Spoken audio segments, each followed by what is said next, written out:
Welcome to plant diet recipes viewers and friends. நம்ம இன்றைக்கி பார்க்க போகிறது வந்து முருங்காய் கேரட் பீன்ஸ் சாம்பார் தான் பார்க்க போகிறோம். இதுக்கு 1/2 ஸ்பூன் கடுகு, 1 ஸ்பூன் சீரகம், 1 ஸ்பூன் வெந்தயம், 3 ஸ்பூன் வந்து மணத்தக்காளி காய் போட்டுட்டு 1.5 ஸ்பூன் எண்ணெய் ஊற்றிட்டு கடுகு பொரியிற வரைக்கும் வெயிட் பண்ணலாம். மீன்வைல் எல்லாருமே என்னோடய பிளாண்ட் டயட் ரெசிபீஸை சேனலை வந்து சப்ஸ்கிரைப் பண்ணுங்கள், லைக் பண்ணுங்கள், ஷேர் பண்ணுங்கள், கமெண்ட் பண்ணுங்கள். உங்கள் ஃப்ரெண்ட்ஸ் அண்ட் ரிலேட்டிவ்ஸ்க்கும் இந்த சேனல் வந்து ஷேர் பண்ணி விடுங்க. அவங்களையும் சப்ஸ்கிரைப் பண்ண சொல்லுங்கள், அவங்களையும் வந்து லைக் பண்ண சொல்லுங்கள், கமெண்ட் பண்ண சொல்லுங்கள்.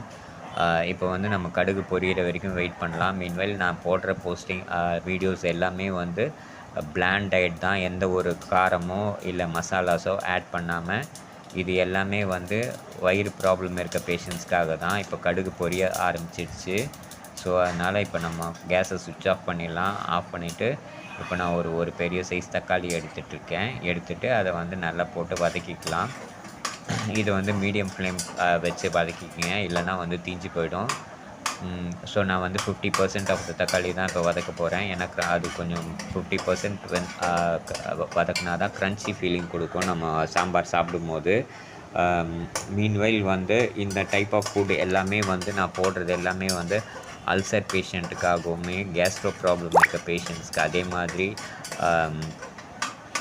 லிவர் ப்ராப்ளம் இருக்க பேஷண்ட்ஸ்க்கு, போஸ்ட் ஆப்ரேட்டிவ் கேரில் இருக்க பேஷண்ட்ஸ்க்கு, ஈவன் ஜாண்டிஸ் வந்த பேஷண்ட்ஸ் எல்லாமே கூட இந்த டைப் ஆஃப் ஃபுட்டு சாப்பிட்லாம். ஏன்னா ஜாண்டிஸ் வந்த பேஷண்ட்ஸ் யாருமே காரமோ எண்ணெயோ அதிகமாக சேர்த்துக்கக்கூடாது. ஸோ அவங்க எல்லாமே கூட இந்த ரெசிபீஸ் ஃபாலோ பண்ணலாம்.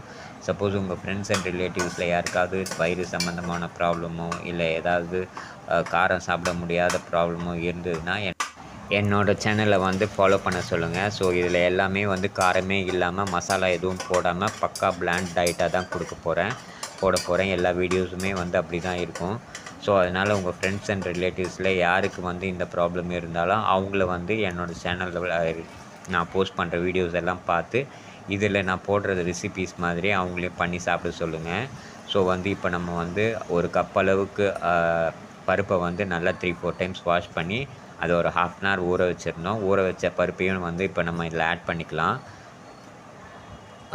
பருப்பு ஆட் பண்ணதுக்கப்புறமா வந்து நம்ம கொஞ்சம் ஜவ்வரிசியும் ஆட் பண்ணணும். ஸோ தட் அப்போ தான் வந்து உங்களுக்கு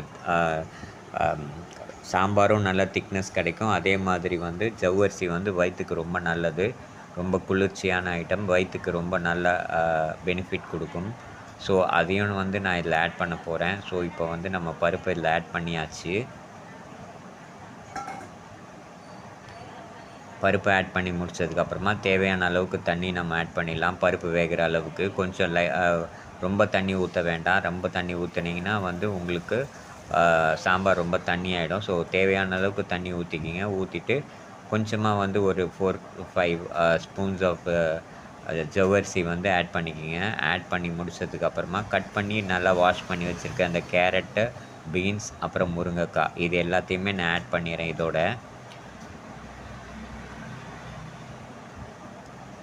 ஆட் பண்ணிவிட்டு இதை ஒரு தடவை நல்லா கலந்து விட்டுக்கலாம். இப்படி கலந்து விட்டுக்கிட்டோம்னா எல்லா பக்கமும் வந்து அந்த கடுகு, தக்காளி அதோட எசன்ஸ் எல்லாமே வந்து இதில் வந்து அந்த காய்கறியில் ஊற ஆரம்பிக்கும்.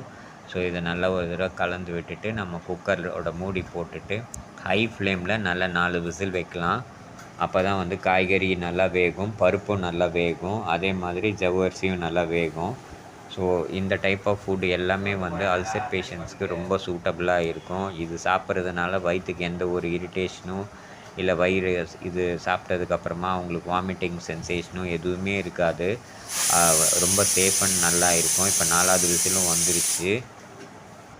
இப்போ திறந்து பார்த்தா இப்படி தான் இருக்கும். ஜவ்வரிசி போட்டதுனால நம்ம கொஞ்சம் நல்லா கலந்து விடணும். ஏன்னா ஜவ்வரிசி போட்டால் கொஞ்சம் அடி பிடிக்கிறதுக்கும் வாய்ப்பு இருக்குது, ரொம்ப திக்காகவும் ஆகிடும். ஸோ அதனால் நல்லா கலந்து விட்டுறலாம். இப்படி கொஞ்சம் பார்த்து கலந்து விடுங்க. ஏன்னா முருங்காய் போட்டிருக்கிறதுனால ரொம்ப நம்ம ஃபோர்ஸாக கலந்தோம்னா முருங்காய் பீஸாக ஆகிடும்.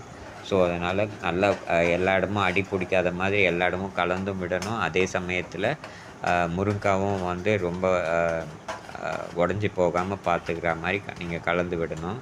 ஸோ இப்போ நல்லா கலந்து விட்டாச்சு.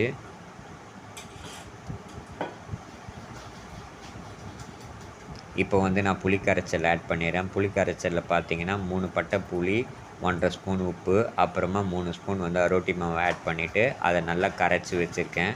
கரைச்சி வச்ச கரைச்சலை வந்து இதில் ஊற்றி ஆட் பண்ணிவிட்டு இதை நல்லா மிக்ஸ் பண்ணி விட்டுக்கலாம். இப்போ நல்லா திக்காகி இருக்குது சாம்பார். ஸோ அதனால் இன்னும் கொஞ்சம் கூட தண்ணி ஆட் பண்ணால் கரெக்டாக வரும். இது நான் இப்போ போட்டிருக்கிறது எல்லாமே வந்து ஒரு 2 பேருக்கு உண்டான அளவு தான். உங்களுக்கு வந்து கம்மியாக வேணும்னா நீங்கள் அளவுங்களை கம்மி பண்ணிட்டீங்கன்னா கரெக்டாக இருக்கும். நான் எடுத்த கேரட்டோட அளவு வந்து ஒரு 3லேருந்து 4 கேரட் எடுத்திருக்கேன். ஒரு 15 பீன்ஸு, அப்புறமா ஒரு முருங்காய் எடுத்திருக்கேன். ஸோ உங்களுக்கு வந்து கம்மியாக ஒரே ஆளுக்கு தான் தேவைன்னா அதுக்கு தகுந்த மாதிரி நீங்கள் வந்து போட்டுக்கிட்டு குக் பண்ணிக்கலாம். இப்போ இன்னும் கொஞ்சம் தண்ணி ஆட் பண்ணியிருந்தேன். தண்ணி ஏன்னா ரொம்ப திக்காக இருந்ததுனால தண்ணி ஆட் பண்ணிவிட்டு அதையும் நல்லா கலந்து விட்டாச்சு. இப்போ தேவையான அளவுக்கு கொஞ்சம் வந்து தண்ணி ஆயிடுச்சு. இதில் கருவேப்பிலையும் கொத்தமல்லியும் ஆட் பண்ணியிருக்கேன்.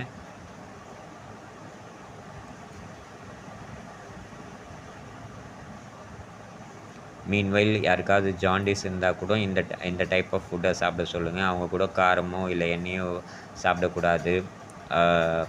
மெட்டர்னிட்டியில் டெலிவரியான லேடிஸ் கூட வந்து இந்த சாப்பாடு சாப்பிட்லாம். ஏன்னா அவங்களுக்கு கூட வந்து 1 வீக் 10 டேஸ் வந்து காரம், எண்ணெய் அதெல்லாம் அதிகமாக சேர்த்துக்காத சாப்பாடு தான் சாப்பிட சொல்லுவாங்க. கூட கிட்ஸுக்கு கூட சில சமயம் காரம் ஒத்துக்காது.